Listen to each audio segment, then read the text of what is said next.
This country was built on a distinctly American work ethic, but today, work is in trouble. We've outsourced most of our manufacturing to other countries, and with that, we sent away good jobs and diminished our capability to make things. American Giant is a clothing company that's pushing back against this tide. They make a variety of high-quality clothing and activewear, like sweatshirts, jeans, dresses, jackets, and so much more. All made right here in the USA, from growing the cotton and adding the final touches. So when you buy American Giant, you create jobs for seamsters, cutters, and factory workers in towns and cities across the United States. And it's about more than an income. Jobs bring pride, purpose. They stitch people together.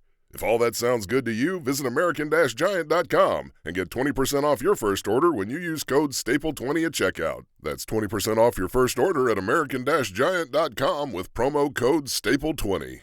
If your job at a healthcare facility includes disinfecting against viruses, you know prevention is the best medicine. And maintaining healthy spaces starts with a healthy cleaning routine. Grainger's world-class supply chain helps ensure you have the quality products you need when you need them. From disinfectants and cleaning supplies to personal protective equipment, so you can help deliver a clean bill of health. Call 1-800-GRAINGER, click Grainger.com, or just stop by. Grainger, for the ones who get it done. Jesse James Hollywood had money, muscles, and a last name that felt a little on the nose. By the time he was 20, he dropped out of school, started selling drugs, and had a small crew of rich kids doing whatever he told them to do. One of them owed him money, a lot of money. And Jesse decided the best way to send a message was to kidnap a teenager. This is what happens when ego, power, and very bad decision-making come together in the San Fernando Valley. Before we dive in, if you like your true crime brief and bingeable, you're in the right place. Hit follow now for at least 2 new episodes every week. This is 10-Minute Murder. Let's get into it.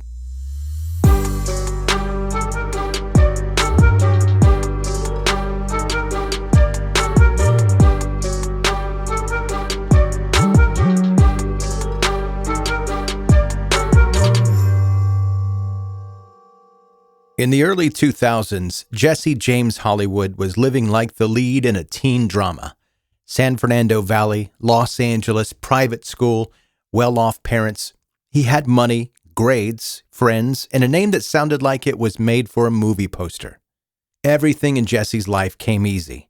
Nice things, social status, the kind of confidence that only seems to exist in zip codes with gates.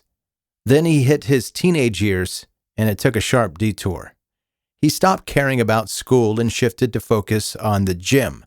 Jesse had always been athletic. He'd done well in baseball, but now he was chasing something more extreme. Powerlifting, bodybuilding, supplements, the whole bigger is better spiral. That shift came with a personality change too. He got volatile, angry, and eventually violent. Bad enough that he assaulted a teacher and got himself expelled. That should have been a wake-up call. And for a minute, it almost was. Jesse switched schools, dropped the weights, picked up a baseball bat again, but then came an injury that benched him for good. No sports, no school, no real direction. What came next was a hard left into something more profitable and a lot more illegal. There were later charges, ones that never stuck, against Jesse's father that suggested that the Hollywood family wasn't exactly unfamiliar with narcotics. Jesse, for his part, started selling. And his customers, mostly the same rich kids he'd grown up with. Kids who didn't need money, but liked the thrill. Jesse took their cash, gave them the product, and slowly built a little crew of loyal hangers-on.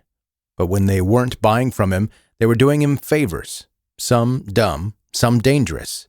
And all of it was just starting to spin out. Jesse James Hollywood had a long memory, especially when it came to money. And $35,000 wasn't the kind of debt he was going to let slide, even if the guy who owed it to him used to be one of his best friends. Benjamin Markowitz and Jesse had a history. They played on the same junior baseball team, trained in the same gym, probably knew each other's moms. But that was a long time ago. Now, Benjamin was deep in Jesse's drug operation and even deeper in debt. And Jesse had reached his limit. He wanted to send a message, not a phone call, not a threat, something physical, Something that would shake Ben up and force him to pay attention, maybe even scare him into coughing up the money. At the time, Benjamin was still living at home with his parents and little brother Nicholas. Just a regular suburban setup in the same part of LA where Jesse had built his little empire. Tight-knit neighborhoods, familiar faces, the kind of place where someone walking by might stop and say, "Hey, tell your mom I said hi." But Jesse wasn't stopping to say hi. He and his crew loaded into a van, white, with a sliding door, straight out of a bad movie. The plan: find Ben, grab him off the streets, let him know in no uncertain terms that Jesse meant business. But Jesse didn't see Benjamin first. He saw Nicholas. 15 years old, just a kid. Maybe heading to a friend's house, maybe just walking to get some air. Either way, he was in the wrong place at the worst possible time. In that moment, Jesse made a snap decision that would shape everything that followed. To him, it didn't matter which Markowitz ended up in the van. Nicholas would send the same message, maybe louder, maybe clearer. Jesse told his guys to pull over. Nicholas noticed something about the van, or maybe the way it slowed down, or the faces inside, whatever it was. He ran. He ran like a kid who knew exactly what kind of danger he was in. But they chased him, outnumbered him, and beat him until he couldn't run anymore. And then they threw him into the van. Not just kidnapped, but taken by people who used to be in his own house. People who used to eat snacks from his kitchen. The same ones who probably high-fived his brother after baseball games. That kind of betrayal doesn't feel dangerous at first. It just feels confusing. So when things calmed down, some kind of uneasy peace settled in. Jesse's gang didn't tie Nicholas up or throw him in the basement. They didn't treat him like a hostage. Not yet. They'd taken him, but for now, it looked like they were going to play it cool. And that's when things really got dangerous. What happened next was the kind of chaos that doesn't look like chaos, at least not right away. Nicholas Markowitz, just 15, ended up spending 3 days with the same crew that had beaten him and thrown him into a van. But somewhere in that mess, the energy shifted. Maybe they got him drunk. Maybe they gave him something stronger.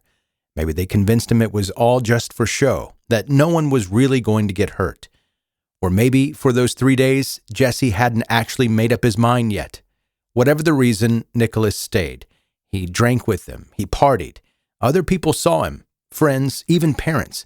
People who might have been able to say, "This doesn't feel right." But no one stepped in, or if they did notice, they didn't do much about it. And Jesse, he gave it just enough time to feel like things were settling in. Then on August 9th, 2000, he told the crew Nicholas was going home. Naturally, they threw a party to celebrate. One more night of drinks and bravado before Nicholas would supposedly be dropped off safe and sound. Message delivered. Debt reminder complete. Jesse had made his point, right? But something was gnawing at him. Nicholas wasn't just a teenager who'd been scared. He was a minor, a kidnapped minor who'd been drugged, given alcohol, and passed around from house to house by a bunch of 20-year-old dealers. Jesse had crossed more than one legal line, and now he had a witness. So while everyone else partied, Jesse stepped outside and made a phone call, not to Nicholas's family, not to Ben, but to his lawyer. The advice was blunt. Kidnapping could get you life in prison. Period. And just like that, Jesse's brain started working again. Only this time, it wasn't about sending a message. It was about self-survival. Ben wouldn't go to the cops. He couldn't. He was buying drugs, and he knew Jesse had dirt on him. But Nicholas had no reason to stay quiet. He was clean, innocent, and now a liability. So Jesse made another phone call. This one to Ryan Hoyt, a gang member who also happened to owe him money. Jesse offered to wipe the debt clean. All Ryan had to do was handle the Nicholas situation. Ryan agreed. That night, the group loaded into the van, but instead of heading to Nicholas's house, they drove out to the Santa Ynez Mountains, somewhere remote, quiet, already prepped with a shallow grave. Nicholas was told to get out. He must have realized what was about to happen. You don't stand next to a grave and think you're being dropped off. He pleaded and begged. They taped his mouth shut and hit him in the head with a shovel.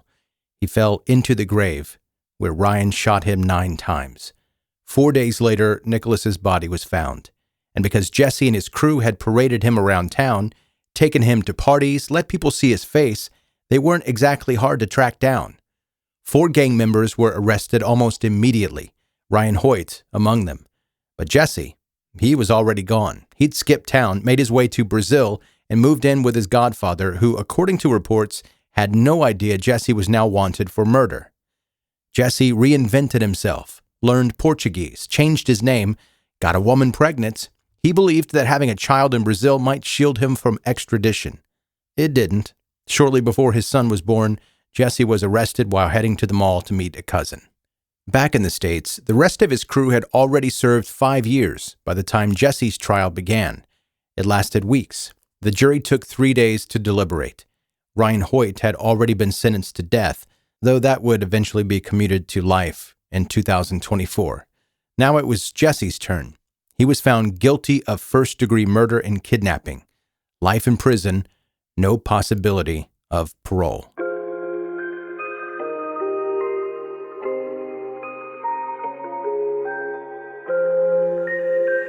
Thanks for listening to 10-Minute Murder, brief and bingeable true crime. I'm Joe, I'm the host, and if you're a new listener, subscribe where you are listening right now, please. Follow the podcast on social media. Links are in the show notes right here in this episode or at 10minutemurder.com. And real quick, I want to say hello to Carla in New Mexico that says she listens to the podcast while she walks her dog every evening. She said that she got so into the episode about Trayvon Martin that she forgot to pay attention to her surroundings. She walked up on a Gila monster. And TBH, I had to look up what a Gila monster was. I heard of it before. Is it Gila monster or Gila monster? I don't know how to pronounce it. Classic Joe. But whatever it was, I thought it was a mythical creature, like a unicorn. But it turns out it's real. And whoever named it that, bingo, you got it right, because look at a picture. That thing is absolutely a Gila monster. When I'm out for walks like that, I tend to do a similar thing. I disassociate a little bit. Thinking and worrying about things beyond my control is where I shine. Anyway, I appreciate the email. Appreciate you listening, Carla. Please be careful. I can't afford for listeners to start getting eaten by wildlife monsters. All right, that's going to do it for this episode. If you're in the middle of a binge listen, keep at it. Thank you so much for listening to 10-Minute Murder.